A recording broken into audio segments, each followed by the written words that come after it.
Hello everyone welcome to my thoughts. ഇന്നത്തെ എൻ്റെ thoughts of my വീഡിയോയിൽ green apple കൊണ്ട് പിക്കിൾ ഉണ്ടാക്കുന്ന ഒരു റെസിപ്പി കണ്ടാലോ. അതിന് വേണ്ടിയിട്ട് ഞാനിവിടെ 5 ഗ്രീൻ ആപ്പിളാണ് എടുത്തേക്കുന്നത്. ചെറുതായിട്ട് കട്ട് ചെയ്ത് അകത്തുള്ള കുരുവൊക്കെ കളഞ്ഞ് മാറ്റിയെടുക്കാം. ഈസി ആയിട്ട് എല്ലാ ആപ്പിളും കട്ട് ചെയ്യാൻ വേണ്ടിയിട്ട് ഞാൻ ഇതുപോലൊരു ചോപ്പറാണ് എടുത്തേക്കുന്നത്. ആ ചോപ്പറിലോട്ട് നമ്മൾ ചെറിയ കഷ്ണങ്ങളാക്കി ആപ്പിൾ ആഡ് ചെയ്ത് കൊടുത്ത് ജസ്റ്റ് ഒന്ന് ക്രഷ് ചെയ്തെടുക്കാം.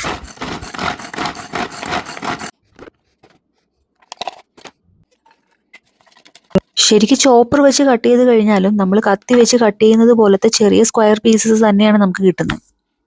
ഒരു പാത്രം എടുത്തതിന് ശേഷം നമ്മൾ എടുത്തു വച്ചേക്കുന്ന ആപ്പിൾ കഷ്ണങ്ങളെല്ലാം ഇതിലോട്ട് ഇട്ട് കൊടുക്കാം. അതിലോട്ട് 2.5 ടേബിൾ സ്പൂൺ ഉപ്പ് ആഡ് ചെയ്ത് മിക്സ് ചെയ്തെടുക്കാം. അതിലോട്ട് 1.25 ടീസ്പൂൺ മഞ്ഞൾപ്പൊടി, 5 ടേബിൾ സ്പൂൺ കാശ്മീരി മുളക് പൊടി, 1/2 ടീസ്പൂൺ ഉലുവപ്പൊടി, 1/2 ടീസ്പൂൺ കായപ്പൊടി എല്ലാം കൂടി ചേർത്ത് മിക്സ് ചെയ്ത് മാറ്റി വെക്കാം.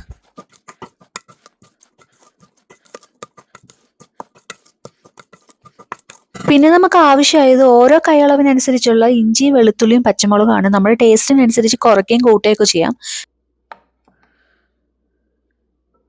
ഞാനിത് നമ്മുടെ ചോപ്പറിലിട്ട് ക്രഷ് ചെയ്തെടുത്തതാണ് കേട്ടോ. ഒരു പാൻ അടുപ്പിൽ വെച്ച് ചൂടായതിനു ശേഷം നല്ലെണ്ണ ഒഴിച്ചു കൊടുത്ത് 2 ടീസ്പൂൺ കടുകിട്ട് പൊട്ടിച്ചെടുക്കാം.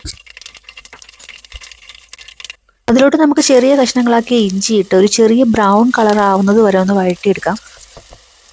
ഇഞ്ചി നല്ല ബ്രൗൺ കളർ ആയി കഴിയുമ്പോഴേക്കും നമ്മൾ ചെറുതായിട്ട് കട്ട് ചെയ്ത് വെച്ചേക്കുന്ന വെളുത്തുള്ളിയും പച്ചമുളകും 1 മിനിറ്റ് മാത്രം വന്നിട്ട് വഴറ്റിയെടുക്കാം.